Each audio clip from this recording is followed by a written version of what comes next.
Hello दोस्तों, नमस्कार। स्वागत है आप सभी का अपने यूट्यूब चैनल साहित्य ज्ञान धारा में। आशा करती हूँ आप सभी लोग स्वस्थ होंगे और अपनी पढ़ाई में लगे होंगे। जिन लोगों ने चैनल को सब्सक्राइब कर रखा है उनका बहुत बहुत आभार, बहुत बहुत धन्यवाद। तो कवियों की श्रृंखला में बिना किसी देरी के आज हम लोग पढ़ेंगे धर्मवीर भारती के बारे में। धर्मवीर भारती का समय 1926 से लेकर के 1997 ईस्वी के मध्य माना जाता है।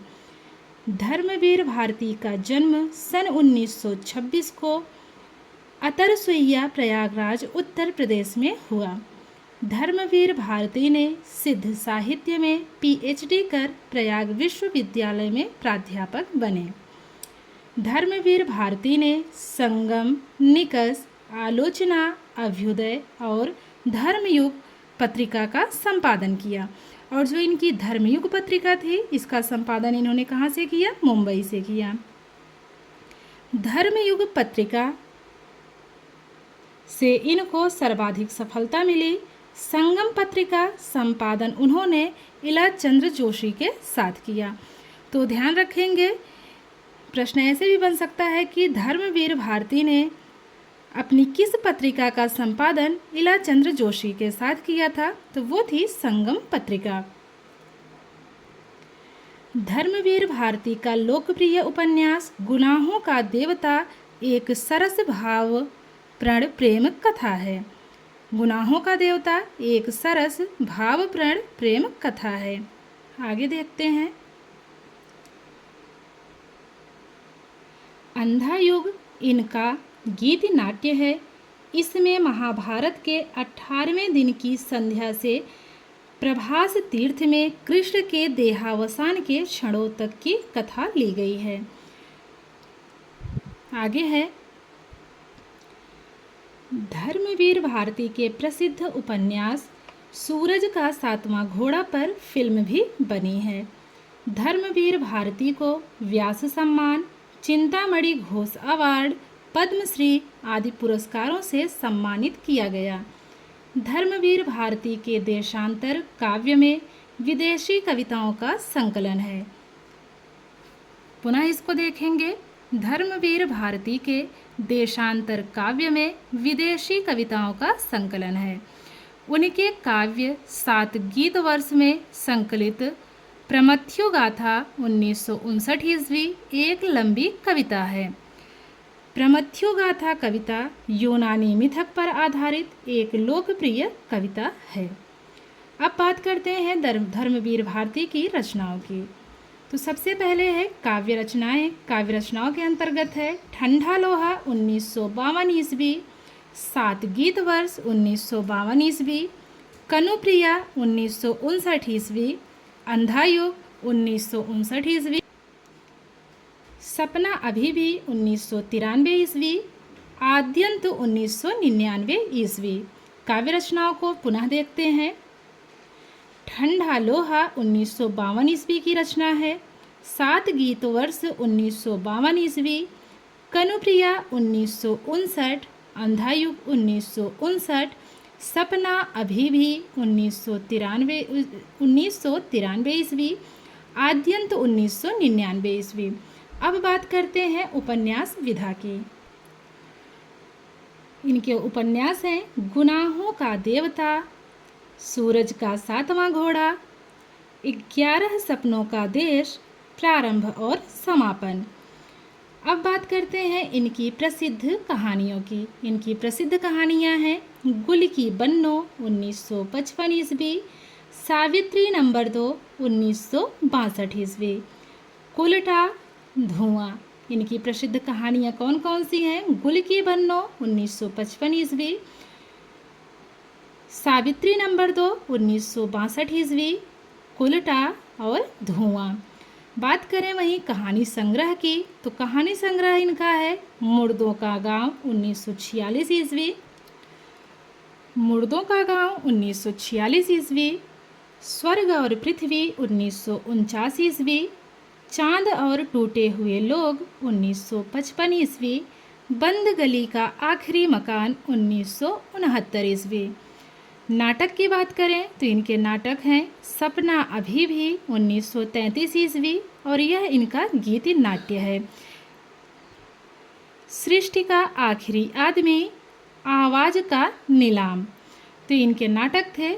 वहीं बात की जाए निबंध की तो इनके निबंध हैं ठेले पर हिमालय 1958 ईस्वी, मानव मूल्य और साहित्य पश्यंती, कहानी अनकही 1970 ईस्वी, राम जी चींटी राम जी का शेर, कुछ चेहरे कुछ चिंतन 1995 ईस्वी। एकांकी विधा की बात करें तो इनकी एकांकी है नीली झील, नदी प्यासी थी और संगमरमर की एक रात, तो ये सभी इनके निबंध थे। वहीं अगर रिपोर्टाज की बात करें तो इनका रिपोर्टाज है ब्रह्मपुत्र का मोर्चा। अब देख लेते हैं आलोचनात्मक रचनाओं के बारे में।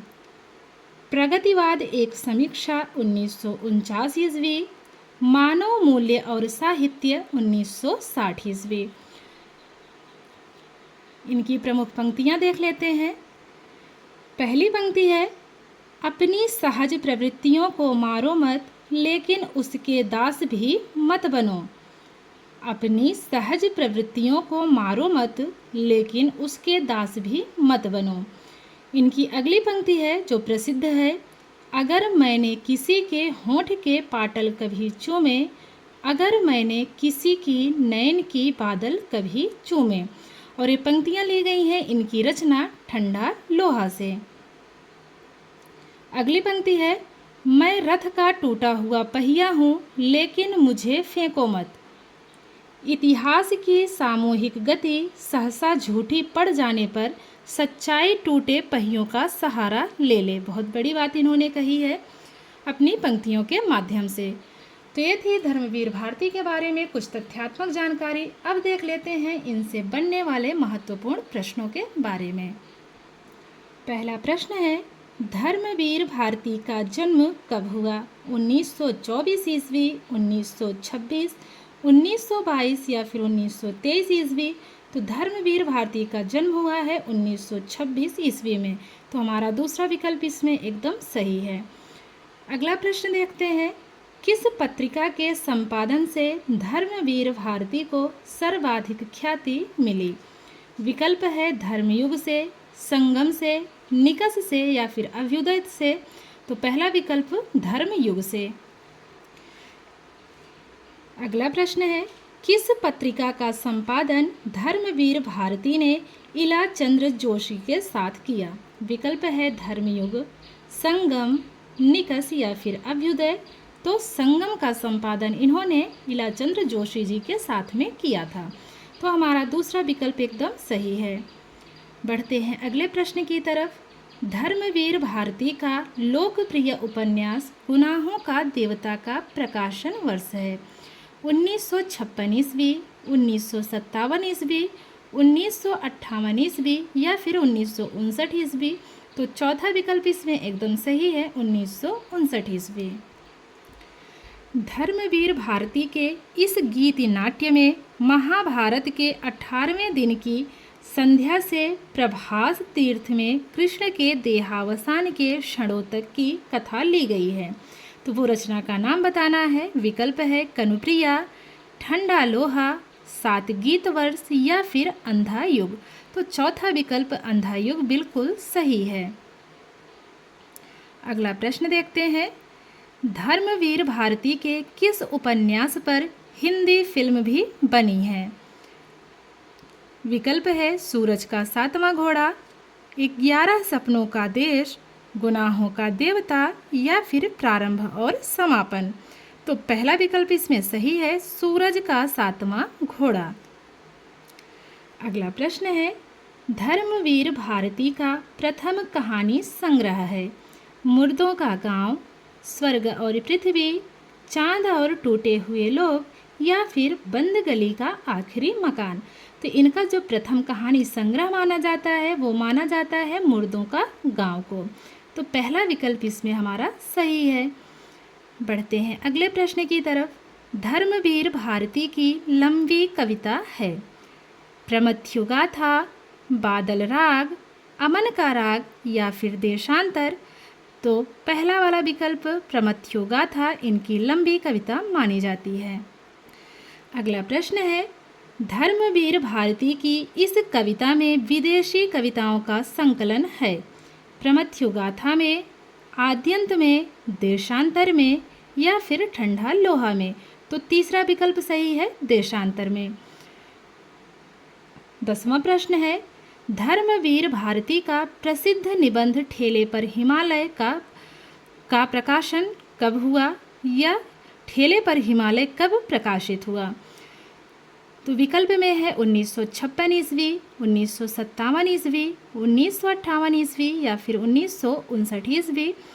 तो जो ठेले पर हिमालय निबंध है इसका प्रकाशन वर्ष है 1958 ईस्वी। तीसरा विकल्प एकदम सही है। अगला प्रश्न है, धर्मवीर भारती का जन्म कहाँ हुआ। अतरसुईया प्रयागराज उत्तर प्रदेश में, जमानी गांव होशंगाबाद मध्य प्रदेश में, नगरा गांव बलिया उत्तर प्रदेश में या फिर जियनपुर बनारस उत्तर प्रदेश में। तो धर्मवीर भारती का जन्म हुआ है अतरसुईया प्रयागराज उत्तर प्रदेश में। पहला विकल्प हमारा सही है। धर्मवीर भारती किस विश्वविद्यालय में प्राध्यापक पद पर रहे थे। प्रयाग, लखनऊ, आगरा या फिर बनारस। तो पहला विकल्प प्रयाग हमारा सही है।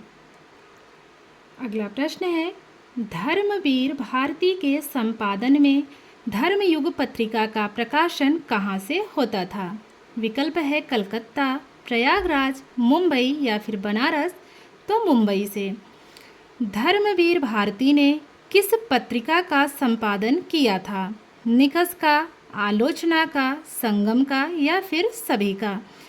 तो सभी पत्रिकाओं का इन्होंने संपादन किया था और ये जो है चौथा वाला विकल्प हमारा सही होगा, क्योंकि और इस बात का विशेष ध्यान रखेंगे जो संगम पत्रिका है इसका प्रकाशन इन्होंने इलाचंद्र जोशी के सहयोग से किया था। अगला प्रश्न है, धर्मवीर भारती का गीति नाट्य है 7 गीत वर्ष, अंधायुग, कनुप्रिया या फिर आद्यंत। तो अंधायुग दूसरा विकल्प सही है। धर्मवीर भारती की यूनानी मिथक पर आधारित लोकप्रिय कविता है। कनुप्रिया, ठंडा लोहा, प्रमथ्यो गाथा या सपना अभी भी।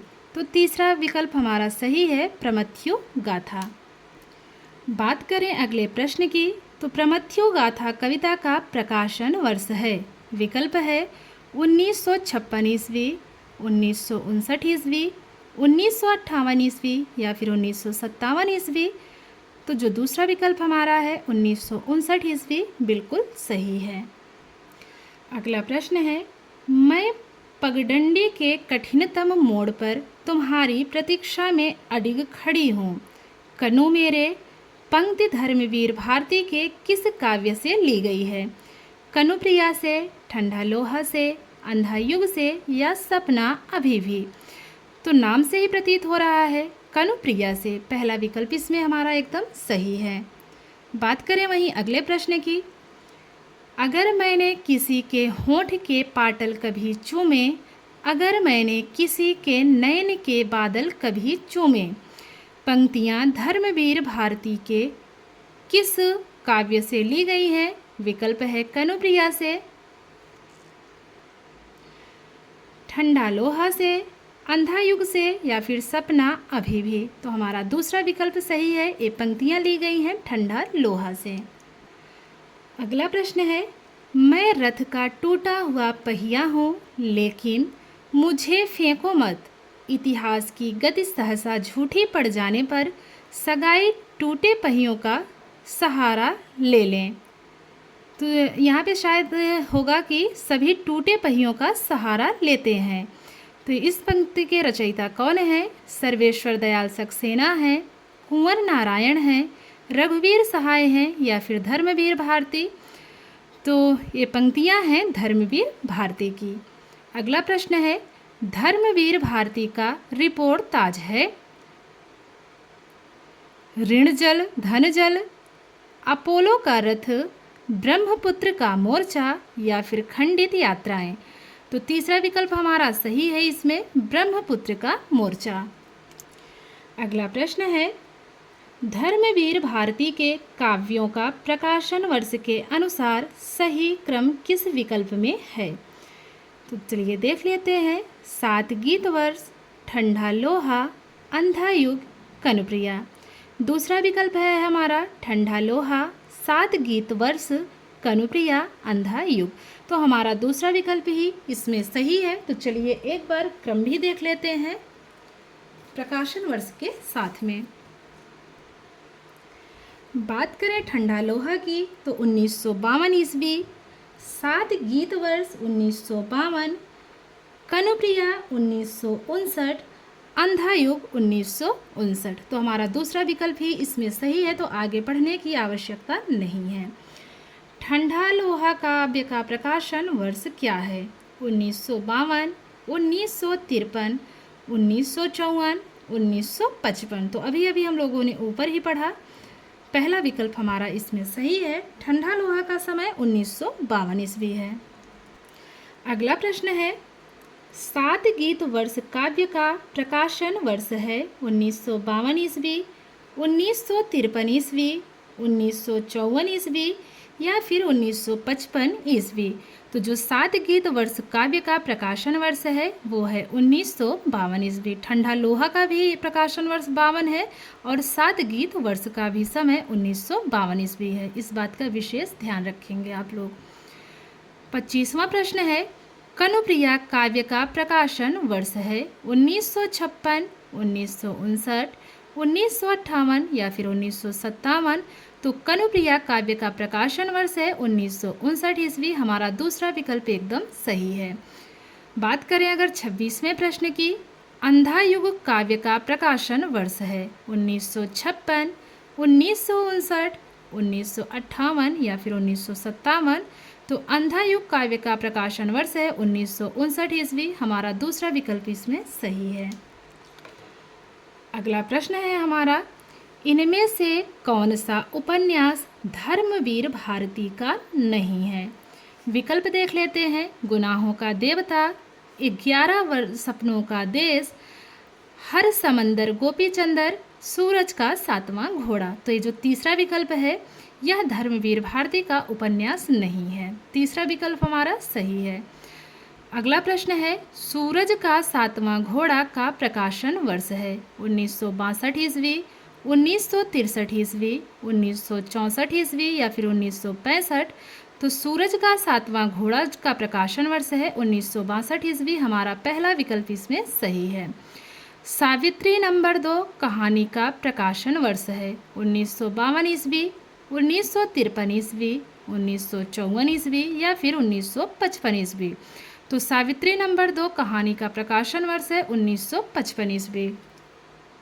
हमारा चौथा विकल्प इसमें सही है। तो इसमें ये चौथा विकल्प सही है। अगला प्रश्न है, इनमें से कौन सा कहानी संग्रह धर्मवीर भारती का नहीं है? विकल्प है बंद गली का आखिरी मकान, चांद और टूटे हुए लोग, कर्मनाशा की हार या फिर मुर्दों का गांव। तो तीसरा विकल्प कर्मनाशा की हार यह धर्मवीर भारती का कहानी संग्रह नहीं है। तो हमारा तीसरा विकल्प इसमें सही है।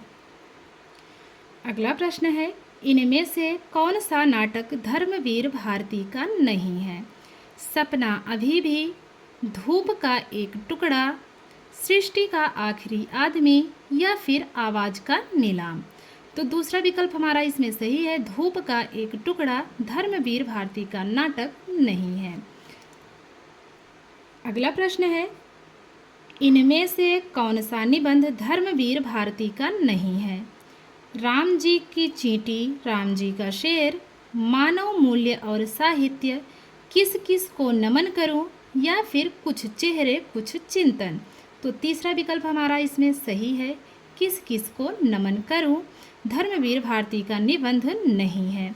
बात करें 33वें प्रश्न की, इनमें से कौन सी एकांकी धर्मवीर भारती की नहीं है? नीली झील, संगमरमर की एक रात, नदी प्यासी थी या फिर अंडे का छिलका। तो जो अंडे के छिलके हैं यह धर्मवीर भारती का एकांकी नहीं है। हमारा चौथा विकल्प ही इसमें सही है।